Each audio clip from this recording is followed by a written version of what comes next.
To today's webinar, Best Practice for CMMS Implementation. I'm Barbara van der Walt, the Sales and Marketing Manager for Eagle Technology. Eagle Technology has been in business for over 30 years, and our core focus is facility and manufacturing maintenance management. During this webinar, we'll give you opportunities to ask some questions. You can use your GoToWebinar box on the side to just pop in those questions for us. At the end, there will be time for us to answer those questions if you do have any. In our previous Best Practice for CMMS Implementation webinar we held on October 11th, we focused a little bit more on pre-installation and some steps you can look at before you actually do install the software itself. Today, we're going to go over our computerized maintenance management software, Proteus MMX, to cover some topics. We're going to look at some data entry, tables, codes, and system control info, core configuration, review responsibilities like roles and rights for the users, what's important on training the end users for, system monitoring and on-the-job training, and review, improve, and refine. I think that's a really important one right there. So I would like to introduce today's presenter. He is Harry Cohol.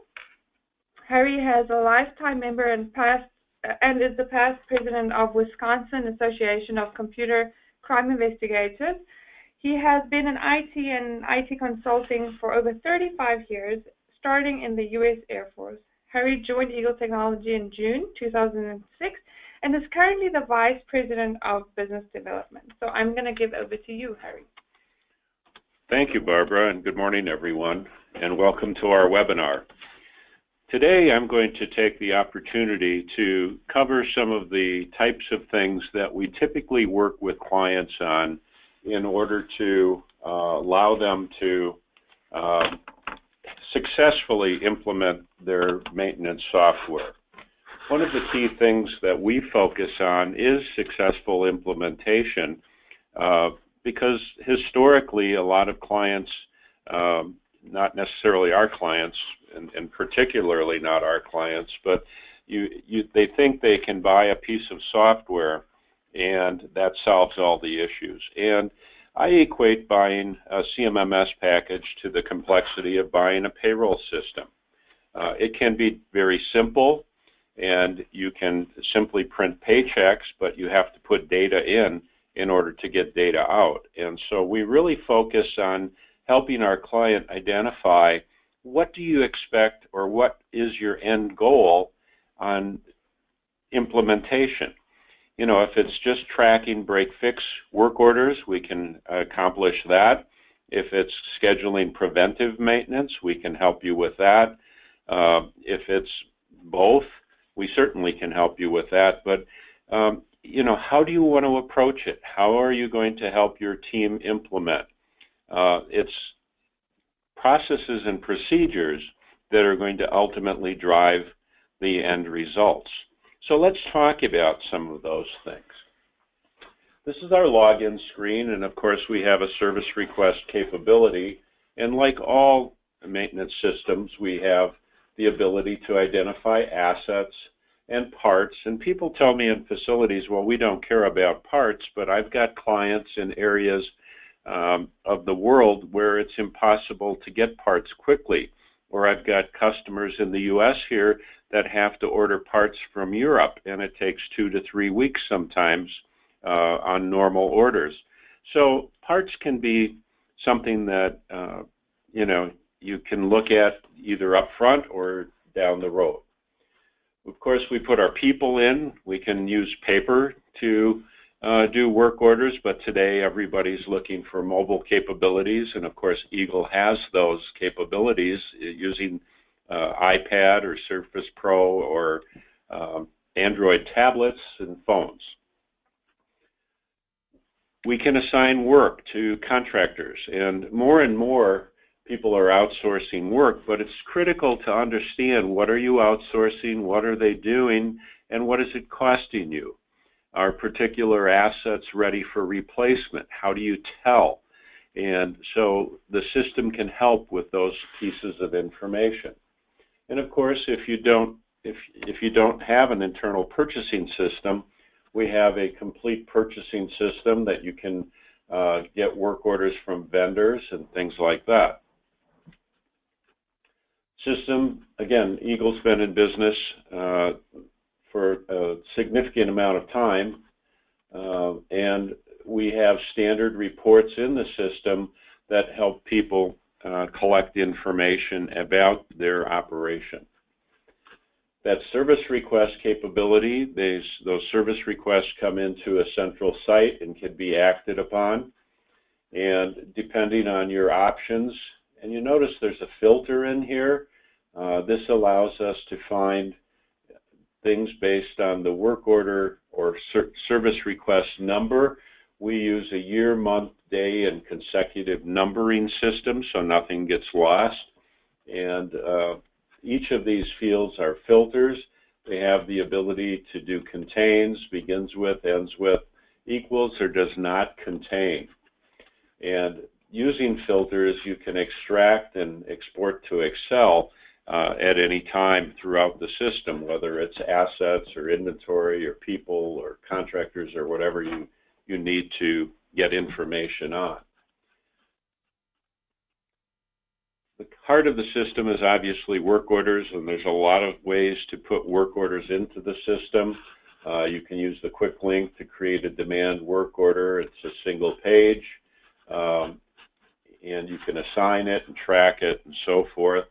You can create, obviously, work order masters are the preventive maintenance or templated work orders that you can create and either have activate through a schedule or activate through the manual activation of a templated work order. We have a time card function and we have tasks. We provide our clients over 685 facility-oriented tasks. These are tasks that have estimated times associated with them.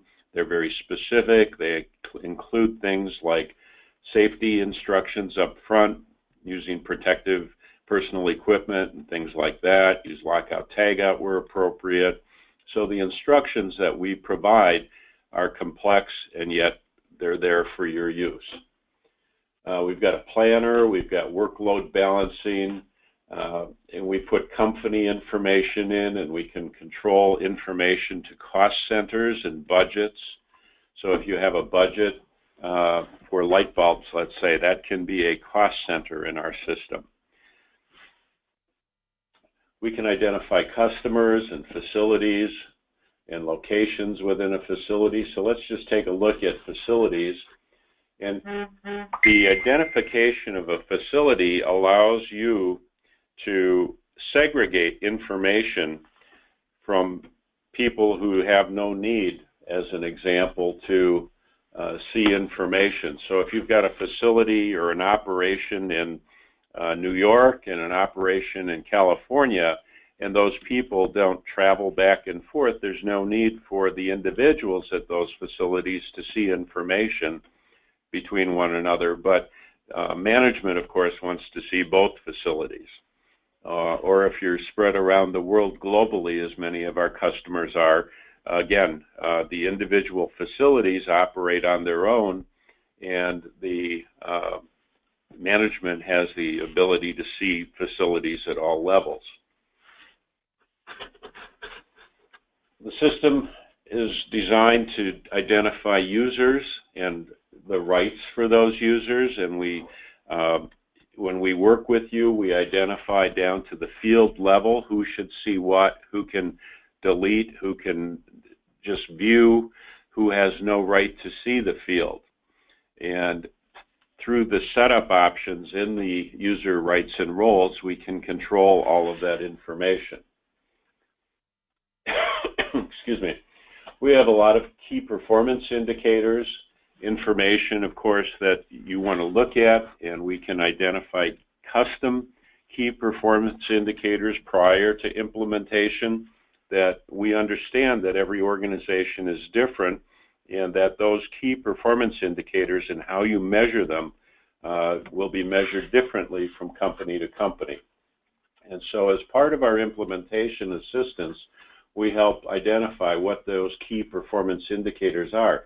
A simple one is different organizations measure mean time to repair and mean time between failures differently. And so working with each organization, we make sure that we identify your definition if it's important, and make sure that your results in your key performance indicators match exactly what you're looking for. So let's talk about implementation. A lot of the implementation in the system comes around the settings. As an example, I want to identify different types of work, okay? So if I'm in a facility, I might want carpentry or drywall or electrical work identified, and, general custodial work. If I'm in a manufacturing environment, I may want to identify a work type such as hydraulic. And they're easily added to the work types and measured, and the work type becomes part of a work order. Okay, we can make it a required field, we can make it an optional field, depending on your particular needs. But it's important, as we add these work types, that they match and allow you to slice and dice your information so that you're going to get the type of information that you're looking for, not only today and up front, but 3 and 5 and 10 years from now.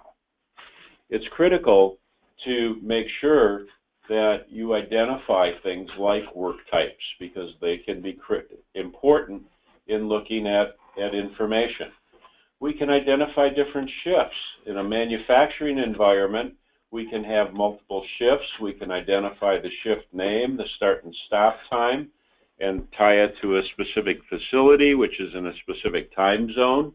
And all of that information helps us identify the availability of work in something that we help you with called labor load balancing. Okay? And so if one person has too many hours, and we look at demand and preventive maintenance workload hours for today, and then we project all the preventive maintenance in the system out 2 weeks, and I can drag and drop work orders for people from one account to another, one person to another, so that I can easily balance my labor work orders and make sure that I'm getting done what needs to get done. I can define things like causes, okay? Why did something break? Was it premature wear? Was it normal wear? Was it because of no maintenance? Believe it or not, today, a lot of clients are recording the fact that they just don't have the resources to get to doing the preventive maintenance, and as a result, things are breaking and failing. Was it vandalism? Was it an electrical surge? Is it unknown? If I have a $5 motor, I'm certainly not going to diagnose why that motor failed. I'm going to say it was normal wear and tear or premature wear or whatever. But if I've got a $500 or a $5,000 motor, I want to know why that motor failed, because I could put a brand new one in, and if I've got power problems or something, I'm certainly going to want to understand what caused that $5,000 motor to fail. When we go through these settings, we can put approval processes in place. We can set up inventory checks. We can define different maintenance codes and different priorities. And, high, low, and medium are something that I see a lot. And they virtually mean nothing to anybody.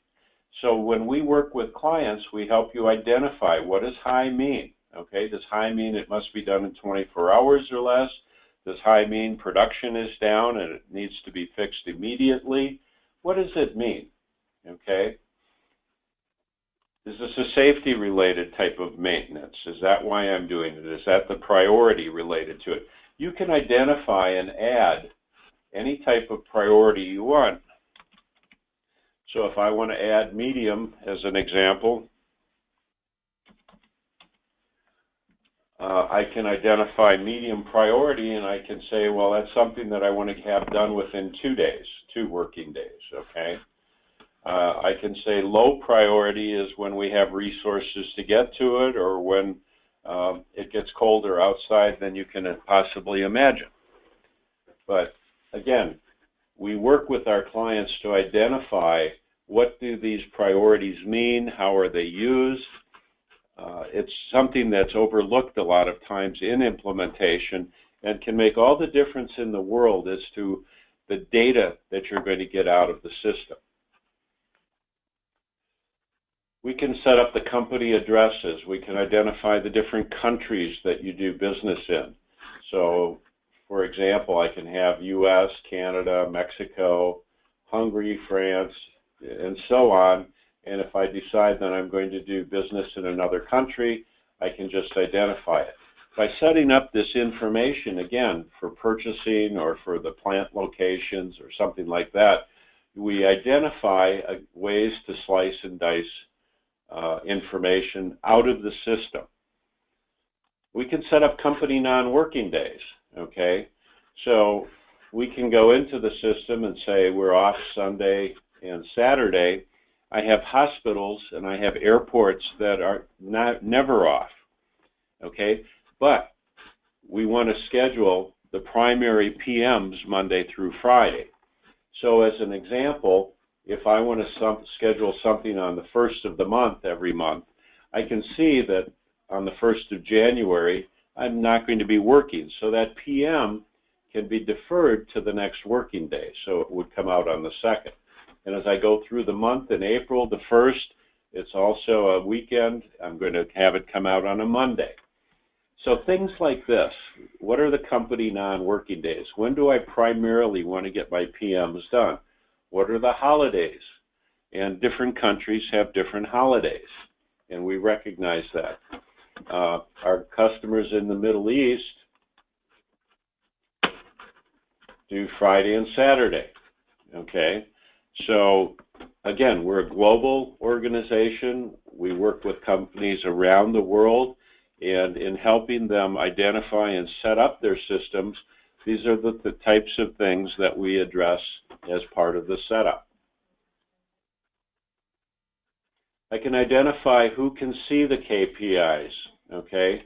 I can identify who is a service requester, and I can put names in to make sure that only people that are authorized to put requests into the system are people that can actually do that.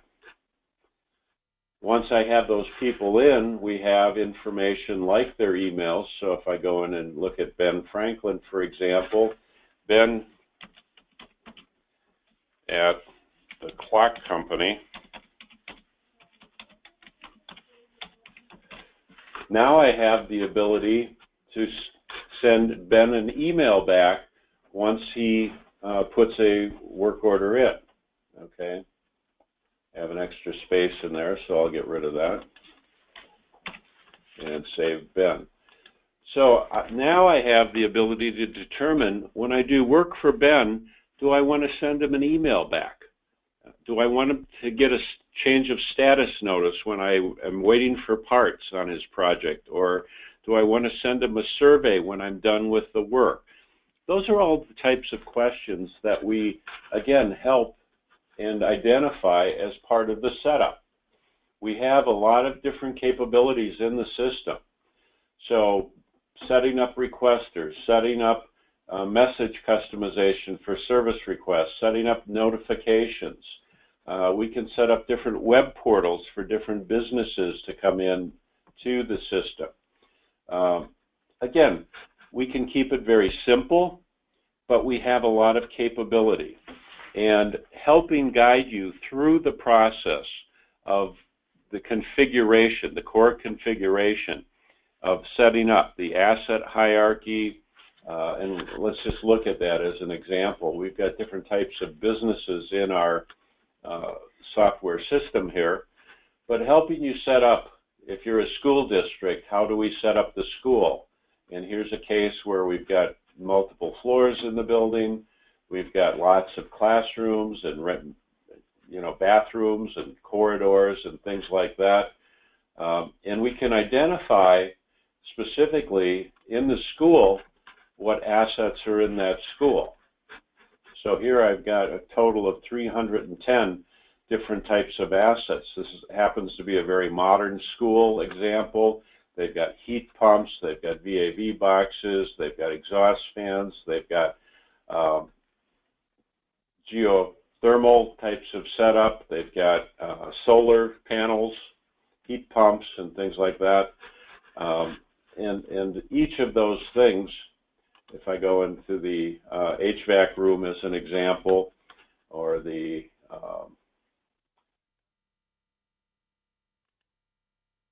specific areas of the school, I'll find the specific assets that are in there. Why is that important? Well, I went to a seminar, IFMA seminar, back in 2006, and a gentleman stood up in front of the organization and said, I have 872 windows, I have 312 toilets, I have 175 urinals, I have this, I have that, and he had specific numbers. And his response to the audience was, if you don't know what you have, how do you know what it's going to take to maintain it?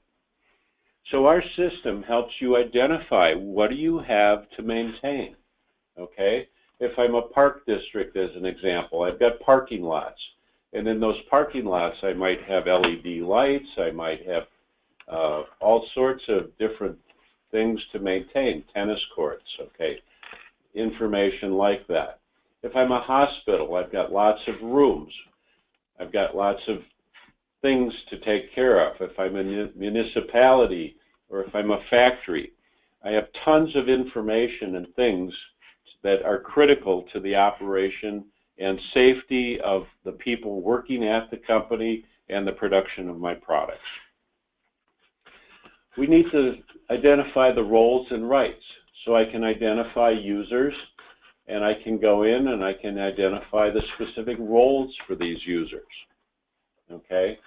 A role, a technician as an example, won't see the same thing as the system or daily administrator might see. Mobile users get identified and have rights. And again, today in maintenance, mobile is critical to getting better information, more accurate information, and use of QR codes or barcodes to identify locations and pieces of equipment and things like that are all things that we help you set up and identify.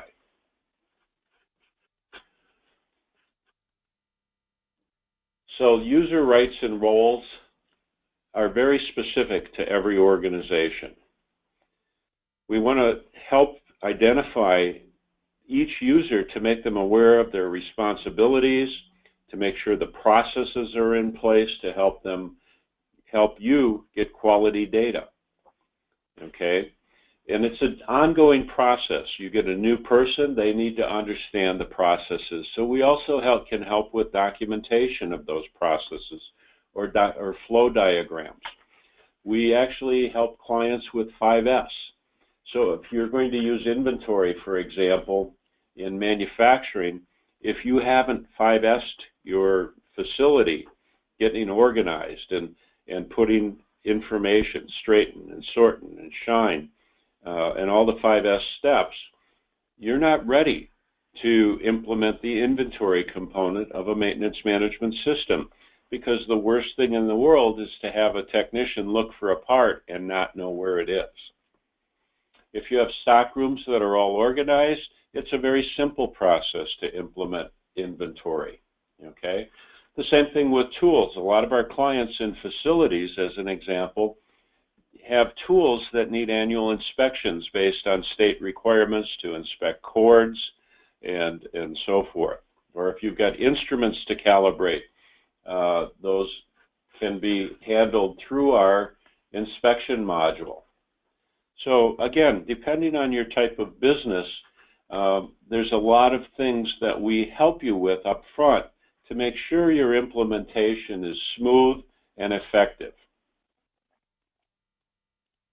Everybody has a responsibility in a system to make sure data is quality, to make sure that everybody is consistent in how they're putting information into the system.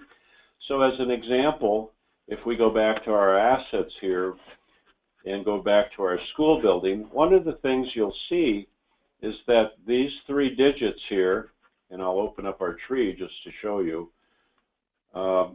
This is a middle school, so MLK, Martin Luther King, is the identification of the middle school.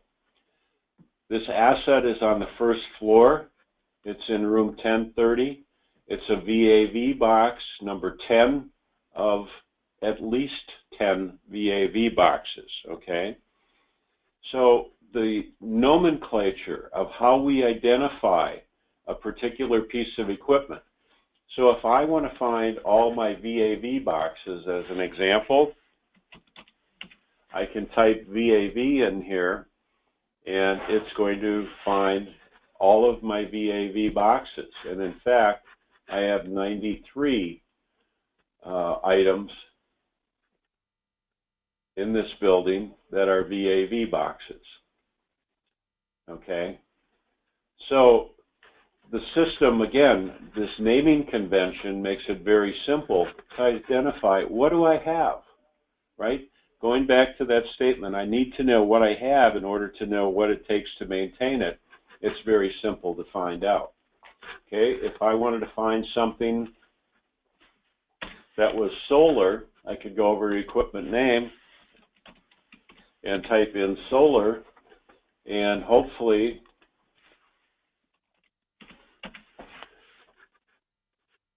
I guess I don't have any solar panels here, but I could easily find, let's say I want to find my heat pumps.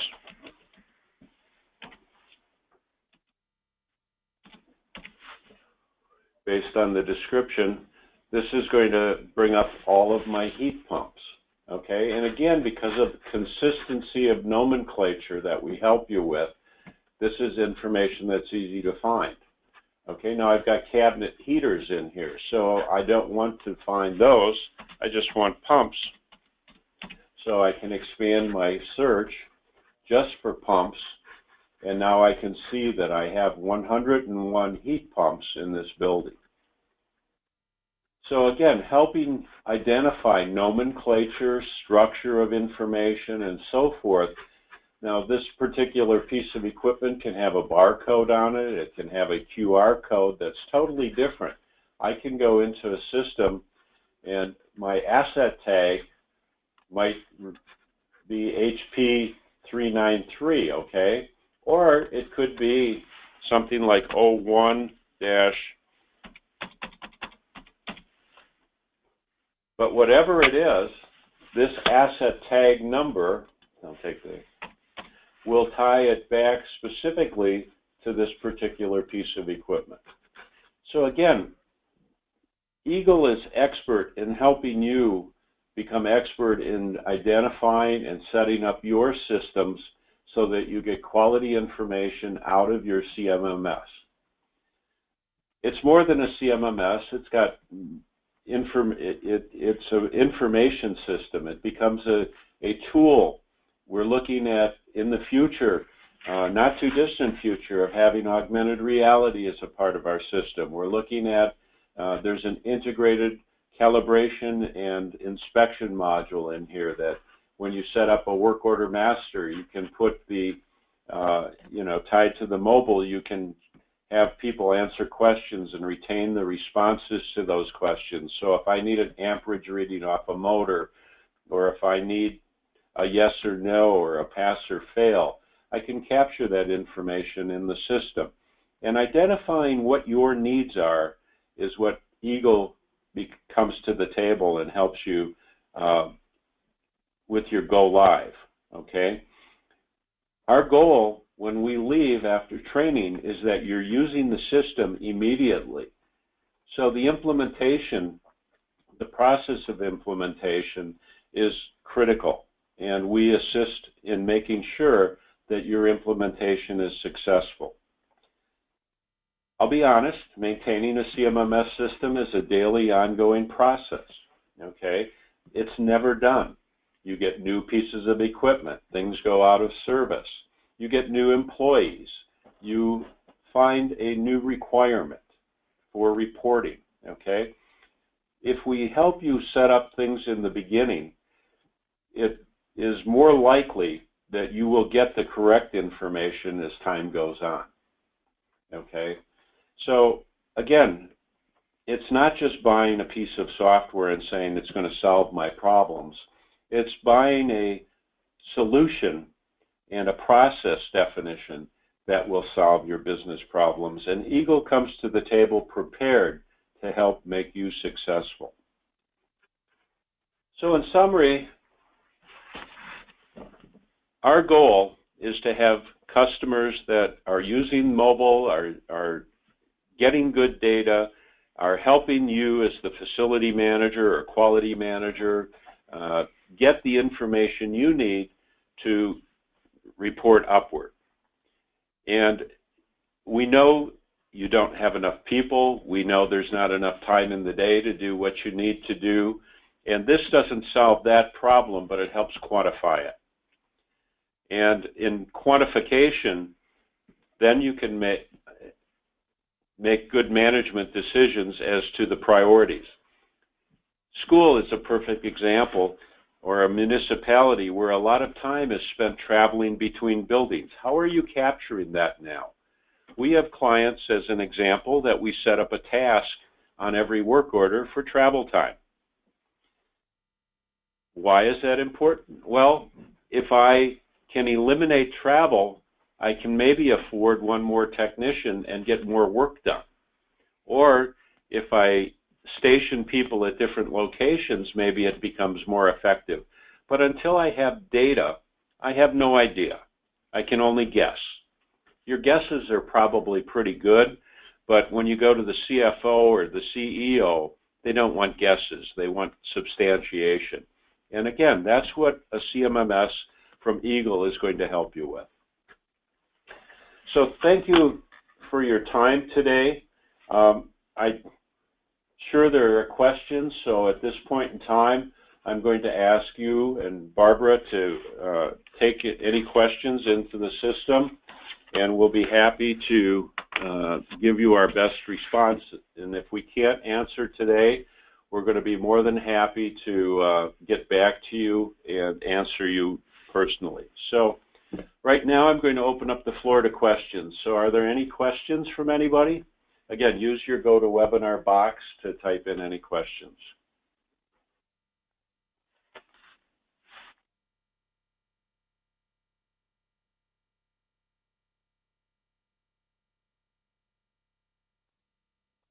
Okay, the first question that's coming in is, what does all of this cost? Well, there's no specific answer, right? Depends on the size of your organization, where you're at today in terms of identifying processes, how sophisticated you are, what you're currently doing, and what do you want to do. If you've got an existing CMMS that has become outdated, you may want to upgrade and use a new system which offers new capabilities and ability to slice and dice. Dealing with your salesperson from Eagle, we can give you more specific answers. The next question that just came up, we're currently using a legacy system. How hard would it be to import our data into a system like this? Well, for Proteus users, the old Proteus users, it's very easy. If you're using a legacy system from someone else, if you can export information like assets and tasks and people and parts to Excel, Eagle has import template spreadsheets that we can load that data into our system. Scheduling from a non-Proteus system is going to be a challenge that you'll have to look at and reschedule. But if you've got Proteus, a previous version of Eagle software, it's going to be very simple. Again, you always want to look at what new features and capabilities does the system offer, and when and how do I want to take advantage of those features. Is the system only web-based, or can it be installed locally in a computer server? The system that we're showing you is web-based, but it can be, and we do have clients that have it on their servers. There's an advantage to being web-based. We use Amazon Web Services. It's secured, and Amazon's anti-hacking tools and so forth have proven to be much more secure than most organizations' internal networks. But we work with both. Is the database in Access data format?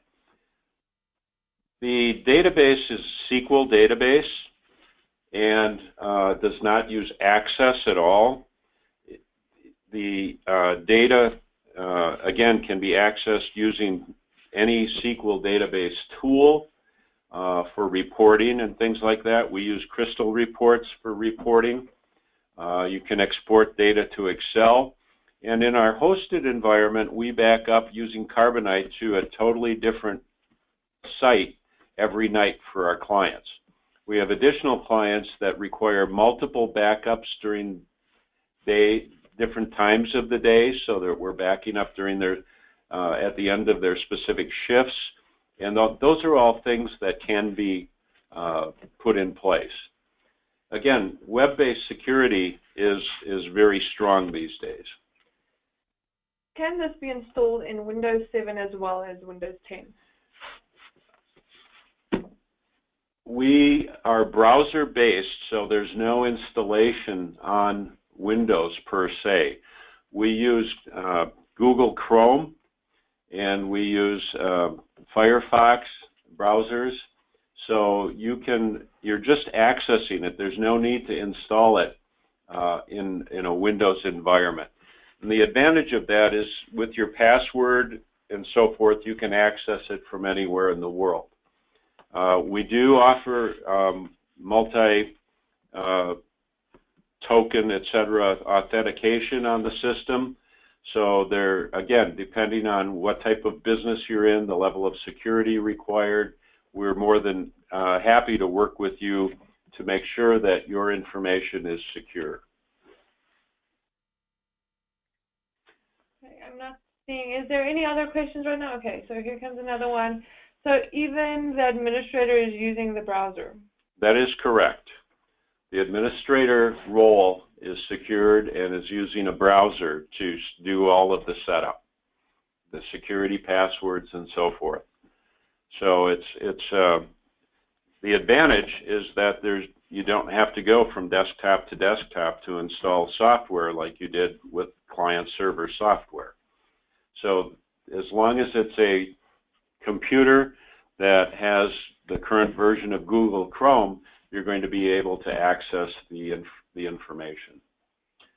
We have another question. How about when this software is installed locally with no internet access? How does that work? Well, you would have to set the system up with your internal IIS server and web services. Okay, so your internal network has IIS and the web capability on it. And again, we work with a lot of IT departments directly when we do these types of installs.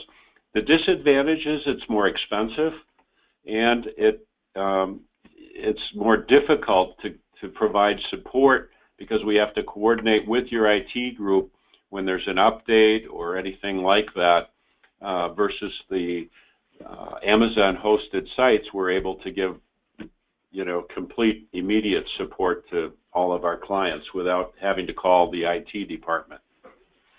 But we, again, work with both. We have a bank in Mauritius that's a client, okay? It's installed on their servers. We have a bank here in the United States that uses our system that's installed on their servers. So there are situations where it makes sense that it has to be on their particular servers, but facilities, manufacturing, we have municipalities that are hosted. We have colleges and universities that are hosted. So it's your call, but we work with both.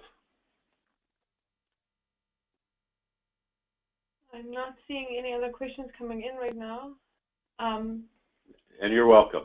Thank you, everybody, for your attention today.